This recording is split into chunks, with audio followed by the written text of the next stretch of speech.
Good morning to all of you. जैसा कि classification जो चल रहा है, ठीक है, नॉन कॉर्डेट्स का है ना। तो अभी तक हमने क्लासिफिकेशन में बात कर ली है protozoa, porifera, coelenterata, platyhelminthes, aschelminthes, annelida. और आज हम बात करने जा रहे हैं आर्थ्रोपोडा की। ठीक है, क्लासिफिकेशन को शुरू करने से पहले जिस क्लासिफिकेशन को हम पढ़ते हैं उससे पहले उस फाइलम के हमको जनरल कैरेक्टर जानने चाहिए। ठीक है, तो आज हम बात करेंगे आर्थ्रोपोडा के अंदर कैसे ऑर्गेनिजम्स को रखा गया है, उनके अंदर क्या कैरेक्टरिस्टिक्स होती है। ठीक है, तो सबसे पहला हम देखते हैं कि फाइलम आर्थ्रोपोडा जो है उसका मतलब क्या होता है। आर्थ्रो का मतलब होता है जॉइंटेड और पोडा का मतलब होता है फुट। ऐसे ऑर्गेनिजम्स जिनके अंदर संधित उपांग पाए जाते हैं।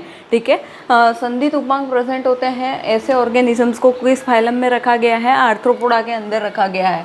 सबसे पहले वॉन शी बोल्ड नामक साइंटिस्ट ने ये शब्द का प्रयोग किया आर्थ्रोपोडा, और उन्होंने इस फाइलम को नॉन कॉर्डेट्स का सबसे बड़ा फाइलम कहा। सबसे बड़ा फाइलम इसलिए कहा जाता है क्योंकि इंसेक्ट्स की 10 लाख से ज़्यादा जातियाँ जो हैं, कीटों की 10 लाख से ज़्यादा जातियाँ जो हैं, वो इस फाइलम के अंदर क्या की गई है, इंक्लूड की गई है। अब हम इसके जनरल कैरेक्टर के बारे में बात करें तो इस फाइलम के जंतु जो हैं वो हर एक एनवायरनमेंट के अंदर अपने आप को एडेप्ट कर सकते हैं। सभी आवासों में ये अपने पाए जाते हैं। जैसे जल में पाए जा सकते हैं, स्थल पर पाए जा सकते हैं, और एयर के अंदर, वायु के अंदर भी ये क्या होते हैं, मतलब स्काई के अंदर भी क्या होते हैं, प्रेजेंट हो सकते हैं। अपने आप को हर एक वातावरण के अनुकूलित करते हैं। नेक्स्ट हम बात करें, शरीर समखंडों में विभाजित होता है। दे हैव वो मेटामेरिक सेगमेंटेशन, मतलब कि इनकी बॉडी के अंदर, जैसे हमने एनेलिडा के अंदर बात की थी कि बॉडी के जो सेगमेंट्स हैं वो कैसे होते हैं, समान होते हैं, इसलिए इसको क्या कहा जाता है, मेटामेरिक सेगमेंटेड बॉडी इनके अंदर पाई जाती है। नेक्स्ट बात करें द्विपार्श्व सममिति, इनकी बॉडी के अंदर क्या पाई जाती है, द्विपार्श्व सममिति पाई जाती है, बाइलेटरल सिमेट्री पाई जाती है। ट्रू सिलोमेट होते हैं ये ऑर्गेनिज्म, मतलब कि इनके अंदर वास्तविक जो सिलोम है वो प्रेजेंट होती है, जिसको हम क्या कहते हैं, शाइजोसिलोम। जैसे हमने एनेलिडा के अंदर बात की थी कि शाइजोसिलोम जो है या ट्रू सिलोमेट ऑर्गेनिज्म जो है या ट्रू सिलोम सबसे पहले किस फाइलम के अंदर जनरेट हुई थी, एनेलिडा के अंदर। तो इनमें भी क्या है, ट्रू सिलोम पाई जाती है। इनका जो बॉडी ऑर्गेनाइजेशन देखें हम तो बॉडी ऑर्गेनाइजेशन कैसा होता है, अंग तंत्र प्रकार का शारीरिक संगठन होता है, त्रिस्तरीय होते हैं, मतलब कि इनके अंदर 3 जर्म लेयर्स पाई जाती है। कौन कौन सी, एक्टोडर्म, एंडोडर्म और मेसोडर्म। बाह्य चर्म, मध्य चर्म और अंतःचर्म। शरीर जो है इनका वो काइटिन नामक संरचना से, मतलब काइटिनस क्यूटिकल से घिरा हुआ होता है। और ये काइटिनस क्यूटिकल जो है वो इसके क्या करती है, बाह्य कंकाल को बनाने का कार्य करती है, एक्सोस्केलेटन को बनाने का काम करती है। इनका शरीर जो है वो 3 भागों के अंदर विभक्त होता है, सिर, वक्ष और उदर, हेड, थोरैक्स एंड एब्डोमन के अंदर विभक्त होता है। देह गुहा जो है इनकी, उसको क्या कहते हैं, हीमोसिल कहते हैं। इसकी जो बॉडी कैविटी होती है उसको क्या कहते हैं, हीमोसिल। और यह जो कैविटी है वो किससे भरी हुई होती है, हीमोलिम्फ से भरी हुई होती है। और ये हीमोलिम्फ जो होता है वो कैसा होता है, कलरलेस होता है, इसका कोई कलर नहीं होता। इनका जो पाचन तंत्र है वो क्या होता है, संपूर्ण होता है, मतलब कि एलिमेंट्री कैनाल इसकी पूर्ण होती है, वेल डेवलप्ड होती है। उसके साथ साथ मुखांग जो है इनके बहुत ही ज़्यादा विकसित होते हैं। और वेरियस मोड्स ऑफ फीडिंग, मतलब कि अलग अलग प्रकार के भोजन के लिए अलग अलग प्रकार के जो मुखांग है वो क्या है, इनके अंदर मॉडिफाइड होते हैं, अनुकूलित होते हैं वो। नेक्स्ट बात करें रुधिर परिसंचरण तंत्र की, तो इनका ब्लड सर्कुलेटरी सिस्टम जो है वो कैसा होता है, ओपन प्रकार का होता है, खुले प्रकार का होता है।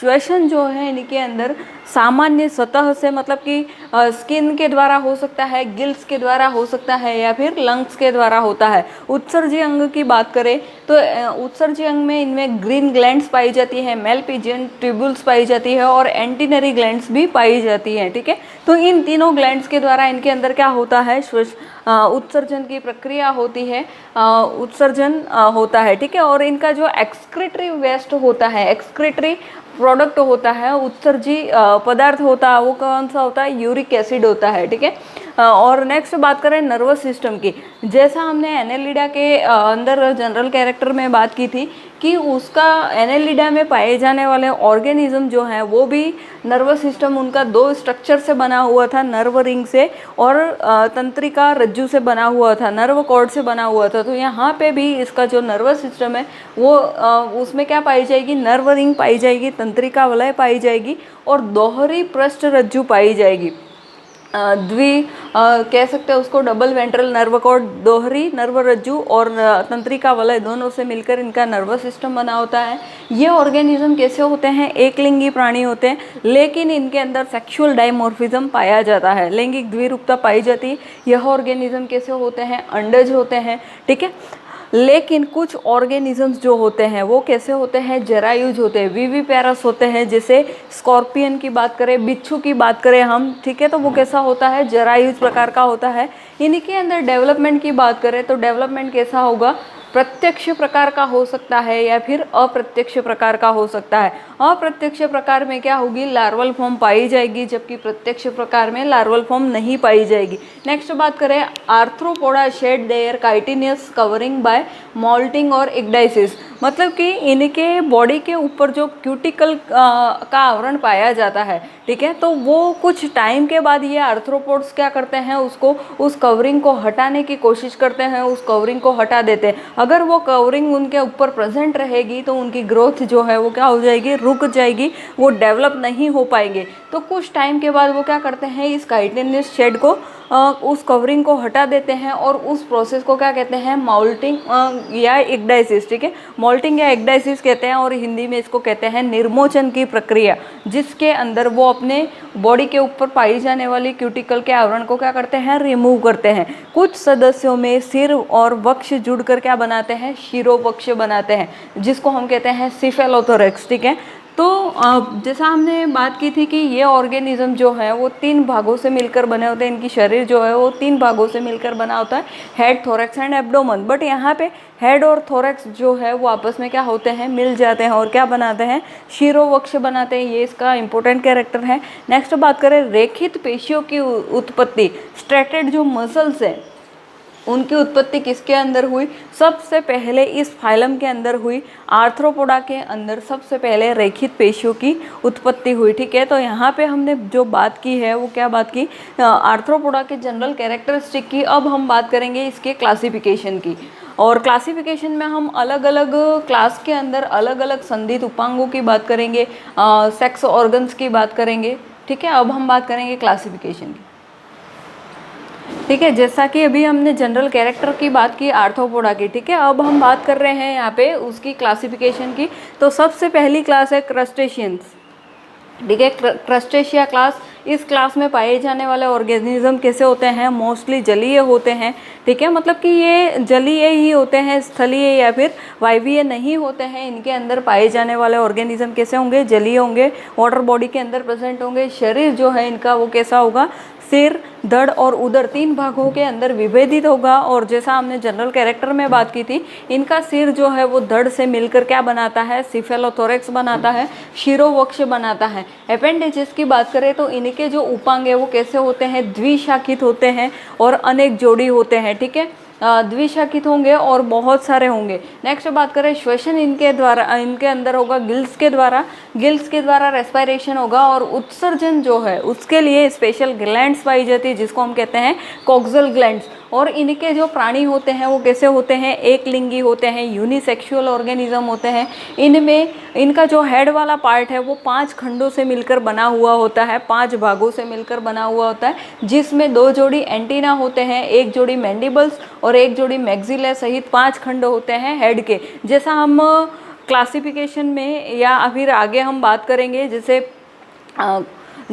आगे हम बात करेंगे टाइप स्टडी के अंदर, झींगा की टाइप स्टडी पढ़ेंगे, तब हम उसके स्ट्रक्चर में देखेंगे कि उसका जो हेड वाला पार्ट है वो 5 खंडों से मिलकर बना हुआ, जिसके अंदर क्या होंगे, 2 एंटीना, 1 जोड़ी मैंडिबल और 1 जोड़ी मैक्सिली प्रेजेंट होंगे। शरीर पर कैरापस पाया जाता है। कैरापस, जैसे कि हमने कॉर्डेट का क्लासिफिकेशन देखा, कॉर्डेट के क्लासिफिकेशन में हमने किलोनिया जो क्लास पढ़ी, किलोनिया के अंदर पाया जाने वाला जो ऑर्गेनिज्म टेस्टिडो, ठीक है, तो उसके ऊपर भी क्या पाया जाता है, कैरापस पाया जाता है। इसको हम कहते हैं पृष्ठचर्म। और नॉन कॉर्डेट्स में हम बात करें तो प्रॉन के अंदर हम देखेंगे, झींगा मछली के अंदर हम देखेंगे कि उसके बाहरी जो आवरण होता है वो कौन सा होता है, कैरापस कहलाता है, पृष्ठचर्म। अब बात करें कि लार्वल अवस्था, जैसा हमने देखा कि इसके अंदर क्या होता है, अप्रत्यक्ष प्रकार का परिवर्धन होता है, इनडायरेक्ट प्रकार का परिवर्धन होता है। तो क्या होगा, इसके अंदर लार्वल फॉर्म पाई जाएगी। और वो लार्वल फॉर्म कौन कौन सी है, नॉप्लियस, जोइया और मेटाजोइया, ये 3 प्रकार के लार्वल स्टेजेस इसके अंदर पाई जाती हैं। रेस्पिरेटरी पिगमेंट की बात करें तो इनके अंदर रेस्पिरेटरी पिगमेंट जो है वो कौन सा होता है, हीमोसाइनिन प्रकार का होता है, हीमोसाइनिन होता है। एग्जाम्पल की बात करें हम, एग्जाम्पल देखें इसके तो सबसे पहला है डेफनिया, ठीक है, जिसको वाटरफ्लिया भी कहते हैं, है ना, जलीय पिस्सू हम कह सकते हैं उसको हिंदी में। दूसरा है एस्टेकस, ठीक है, उसको कहते हैं क्रेफिश, ये एक प्रकार की मछली नहीं है बट इसको कहते हैं क्रेफिश। नेक्स्ट बात करें यूपेगेरस, मोस्ट इंपॉर्टेंट एग्जाम्पल है इसका, जिसको हम कहते हैं हर्मिट क्रेब। नेक्स्ट है साइक्लोप्स। नेक्स्ट है पेलिमोन, जिसको हम कहते हैं झींगा, जिसकी टाइप स्टडी हम आगे स्टडी करेंगे, है ना। नेक्स्ट है सेक्युलिना। इस प्रकार से ये कुछ इंपॉर्टेंट इसके ऑर्गेनिजम्स हैं इस क्लास के, क्रस्टेशिया के। नेक्स्ट हम बात करेंगे सेकेंड क्लास एरेक्निडा की। एरेक्निडा के अंदर पाए जाने वाले मोस्टली ऑर्गेनिज्म कैसे होते हैं, स्थलीय प्रकार के होते हैं, लेकिन कुछ ऑर्गेनिज्म कैसे होते हैं, जलीय प्रकार के होते हैं। इनका जो शरीर है वो 2 खंडों से मिलकर बना होता है, प्रोसोमा और ओफिस्टोसोमा। ओफिस्टोसोमा जो है वो 2 भागों से मिलकर बना होता है, मीजोसोमा एंड मेटासोमा। मीजोसोमा और मेटासोमा दोनों को कॉमनली क्या कहते हैं, ओफिस्टोसोमा कहते हैं। शरीर इनका जो है वो जो हेड वाला पार्ट है, 6 जोड़ी उपांग इनके अंदर पाए जाते हैं, 6 जोड़ी अपेंडेजेस इनके अंदर प्रेजेंट होते हैं और 2 कैलिरियस विथ पॉइजन ग्लैंड, मतलब कि इनके अंदर जो उपांग हैं उनके अंदर क्या पाई जाती हैं, पॉइजन ग्लैंड्स पाई जाती हैं। उसके बाद 2 पेडिलेरिस पाई जाती हैं और ये पेडिलेरिस क्या करती हैं, कॉप्युलेटरी ऑर्गन्स, मतलब कि मेल का जो नर का जो मैथुन अंग है उस प्रकार से ये क्या करती हैं, कार्य करती हैं, फंक्शन करती हैं। इनके अंदर 4 जोड़ी चलन टांगे पाई जाती हैं, ठीक है। लोकोमोशन के लिए क्या पाई जाती है, 4 जोड़ी चलन टांगे होती हैं। इनके अंदर किसी भी प्रकार के विंग्स नहीं पाए जाते हैं, no wings, no antenna, no jaws. जबड़े भी नहीं पाए जाते हैं, ना एंटीना पाया जाता है, ना ही विंग्स पाए जाते हैं। नेक्स्ट बात करें उत्सर्जन जो है, उत्सर्जन के लिए इनके अंदर स्पेशल ग्लैंड्स पाई जाती है, कौन सी, कॉक्सल ग्लैंड्स या फिर मेल पिजियन ट्यूब्यूल्स पाई जाती हैं। नेक्स्ट बात करें श्वसन इनके अंदर होगा ट्रैकिया या फिर लंग्स के द्वारा होगा।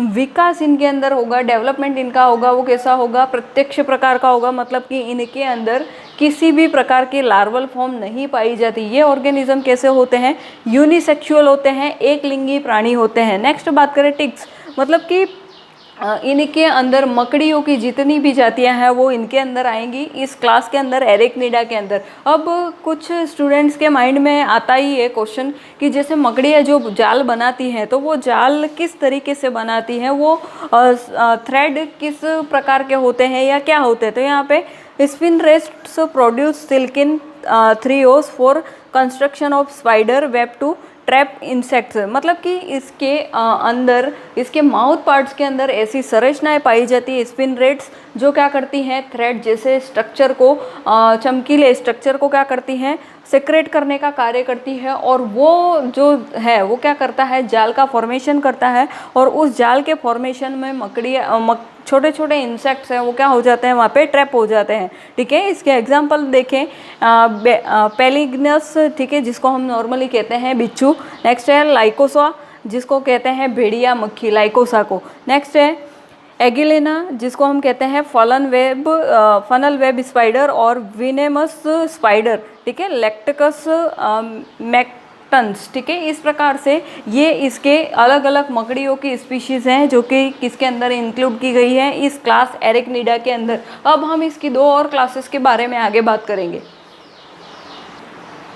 ठीक है। तो जैसा अभी हमने 2 क्लासेस की बात की, कौन कौन सी, क्रस्टेशिया और एरेक्निडा की। अब हम बात करेंगे यहाँ पे माइरियोपोडा और इंसेक्टा की, ठीक है। 3rd क्लास है माइरियोपोडा। माइरियोपोडा के अंदर पाए जाने वाले सभी ऑर्गेनिज्म कैसे होते हैं, स्थलीय प्रकार के होते हैं, टेरेस्ट्रियल होते हैं। इनका शरीर कैसा होता है, लंबा होता है और बम जैसा होता है, ठीक है, क्रमी समान होता है। शरीर 5 खंडों में, ठीक है, मतलब कि इनका जो शरीर है वो 5 खंडों के अंदर विभक्त होता है। सिर जो है वो 4 खंडों में के वक्ष तथा 2 से 100 खंडों के उदर में, मतलब कि इनका जो हेड वाला पार्ट है वो 5 खंडों के अंदर विभक्त होता है, इनका थोरैक्स वाला पार्ट है वो 4 खंडों के अंदर विभक्त होता है, और एब्डोमन वाला जो भाग है वो 2 से लेकर 100 खंडों के अंदर विभक्त होता है। नेक्स्ट बात करें, सिर पर एक एक जोड़ी एंटीना, मैंडिबल और मैक्सिली उपस्थित होते हैं, मतलब कि 5 खंडों से मिलकर बना होता है, तो यहाँ पे क्या होता है, एक एक जोड़ी एंटीना, मैंडिबल और मैक्सिली जो हैं वो उपस्थित होते हैं। इसको हम डिटेल में प्रॉन के टाइप स्टडी के अंदर पढ़ेंगे। नेक्स्ट बात करें हैं हम वक्ष भाग के प्रत्येक खंड पर एक एक जोड़ी उपांग पाए जाते हैं, मतलब कि इनका जो वक्ष वाला भाग है वो 4 खंडों से मिलकर बना होता है, तो प्रत्येक खंड पर एक एक जोड़ी क्या होंगे, अपेंडेजेस प्रेजेंट होंगे, और प्रत्येक उदर खंड पर 2 जोड़ी चलन टांगे पाई जाती हैं, मतलब कि इनका जो एब्डोमन भाग होता है उस पर क्या पाई जाएंगी, चलन टांगे उपस्थित होंगी। इस प्रकार इनके शरीर पर अनेक उपांग पाए जाते हैं, मतलब कि इनकी बॉडी पर 100 से ज़्यादा, 1000 से ज़्यादा भी क्या होते हैं, अपेंडेजेस प्रेजेंट होते हैं। इनका जो श्वसन की बात करें तो श्वसन किसके द्वारा होता है, ट्रैकिया के द्वारा होता है। उत्सर्जन की बात करें, एक्सक्रीशन की बात करें तो स्पेशली इनके अंदर क्या पाई जाती है, मेलपिजियन ट्यूब्यूल्स पाई जाती है, जिसके द्वारा क्या होगा, एक्सक्रीशन होगा। परिवर्धन इनके अंदर कैसा होगा, प्रत्यक्ष प्रकार का होगा, मतलब कि डायरेक्ट प्रकार का होगा डेवलपमेंट। और ये ऑर्गेनिज्म कैसे होते हैं, एक लिंगी प्राणी होते हैं, यूनिसेक्सुअल प्रकार के होते हैं। एग्जाम्पल देखें तो सेंटीपीड, ठीक है, जिसको हम कहते हैं कन खजूरा या फिर स्कोलोपेंड्रा, 100 लेगर्स, ठीक है, इसके 100 पैर पाए जाते हैं, जिसको हम सेंटीपीड भी कहते हैं। और इनके अंदर पॉइजनस क्लोज पाए जाते हैं, ठीक है, पॉइजनस क्लोज इनके अंदर उपस्थित होते हैं। और दूसरा एग्जांपल है मिलीपीड, ठीक है, जिसके अंदर कितने होते हैं, 1000 लेगर्स होता है, ये 1000 लेग्स होते हैं इसके, और इनके अंदर कोई भी पॉइजन ग्लैंड नहीं पाई जाती है, पॉइजन ग्लैंड अनुपस्थित होते हैं। नेक्स्ट हम 4th क्लास की बात करें, इंसेक्टा की। इस फाइलम का सबसे बड़ी जो क्लास है वो कौन सी है, इंसेक्टा की। जैसा मैंने पहले ही बताया कि इसको सबसे बड़ा फाइलम इसलिए कहा जाता है क्योंकि इसके अंदर इंसेक्ट की 10 लाख से ज़्यादा अधिक स्पीशीज़ जो है वो पाई जाती हैं। तो हम सबसे पहला इनके अंदर देखें, शरीर जो है इनका 3 भागों के अंदर विभक्त होता है, वही हेड, थोरैक्स एंड एब्डोमन, ठीक है। सिर इनका 6 खंडों से मिलकर बना होता है, थोरैक्स इनका 3 खंडों से मिलकर बना होता है, और उदर वाला जो पार्ट है, एब्डोमन है, वो 11 खंडों में विभेदित होता है। इनके अंदर 1 जोड़ी या फिर 2 जोड़ी पंख जो है वो पाए जाते हैं, विंग्स प्रेजेंट होते हैं। सिर पर 1 जोड़ी एंटीना और 1 जोड़ी कंपाउंड आइज प्रेजेंट होती है, ठीक है, मतलब कि एंटीना प्रेजेंट होते हैं, और युग्मित जो आंखें होती हैं, कंपाउंड आइज हैं, वो प्रेजेंट होती है। श्वसन इनमें किसके द्वारा होता है, ट्रैकिया के द्वारा होता है, और उत्सर्जन किसके द्वारा होता है, मेलपिजियन ट्यूब्यूल्स के द्वारा होता है, नलिकाओं के द्वारा होता है। और इनका उत्सर्जी पदार्थ है वो कौन सा है, यूरिक एसिड है, ठीक है, यूरिक एसिड इनका उत्सर्जी पदार्थ है। ये प्राणी कैसे हैं, एक लिंगी होते हैं। इनमें परिवर्धन जो है या तो प्रत्यक्ष हो सकता है या फिर अप्रत्यक्ष प्रकार का हो सकता है, मतलब डायरेक्ट और इनडायरेक्ट प्रकार का। एग्जाम्पल देखें, पेरीप्लेनेटा अमेरिकाना, ठीक है, जिसको हम नॉर्मली लैंग्वेज में क्या कहते हैं, कॉकरोच कहते हैं। नेक्स्ट है लेपिज्मा, जिसको हम कहते हैं सिल्वर फिश। नेक्स्ट है मस्का डोमेस्टिका, जो हमारी घरेलू मक्खी होती है उसको हम कहते हैं मस्का डोमेस्टिका। नेक्स्ट बात करें एपिस, ठीक है, एपिस की हम 4 क्लासेस के बारे में पढ़ते हैं, अलग अलग 4 स्पीशीज़ के बारे में पढ़ते हैं। कौन कौन सी, एपिस इंडिका, फ्लोरिया, ठीक है, डोर्सेटा और इंडिका, ठीक है, और मेलिफेरा। इस प्रकार से हम 4 इसकी अलग अलग स्पीशीज़ के बारे में पढ़ते हैं, जो नॉर्मली क्या है, हनी बी, ठीक है। नेक्स्ट बात करें साइमेक्स। साइमेक्स जो होता है वो क्या होता है, खटमल होता है, जिसको हम कहते हैं बेड बग कहा जाता है, पेडिकुलस, मतलब कि ह्यूमन बींग्स के अंदर या मनुष्य के सिर पर बालों में पाई जाने वाली जू होती है, जिसको हम क्या कहते हैं, पेडिकुलस कहते हैं, ह्यूमन लाइस। नेक्स्ट है बॉम्बिक्स मोराई, रेशम कीट, सिल्कवर्म, ठीक है। नेक्स्ट है माइक्रोटर्मस ओबेसी, जिसको हम कहते हैं टर्माइट, जो दीमक होती है हमारे घरों पे, जैसे लकड़ी में लग जाती है जो दीमक है, वो भी इसका ही एग्जांपल है। नेक्स्ट है पेरीपेटस। पेरीपेटस जो है वो बहुत ही प्रिमिटिव क्या है, आर्थ्रोपोडा के अंदर शामिल है, बहुत ही प्रिमिटिव ऑर्गेनिज्म है, और यह एक इसके सब फाइलम के अंदर इंक्लूड किया गया है, ठीक है। और पेरीपेटस जो है, जिसको हम कहते हैं connective link between Annelida and arthropoda, ठीक है। आर्थ्रोपोडा और एनेलिडा के बीच में संयोजी योजक कड़ी जो है वो कौन सी है, पेरिपेटस, ठीक है। तो इसको याद रखना। और आज हमने इस वीडियो के अंदर क्या देखा, जनरल कैरेक्टरिस्टिक ऑफ आर्थ्रोपोडा और इसकी 4 क्लासेस के बारे में पढ़ा। कौन कौन सी, क्रस्टेशिया, एरिकनिडा, मायरियोपोडा और इंसेक्टा, ठीक है। आप चाहो तो इन सब के स्क्रीनशॉट ले सकते हो। Thank you so much.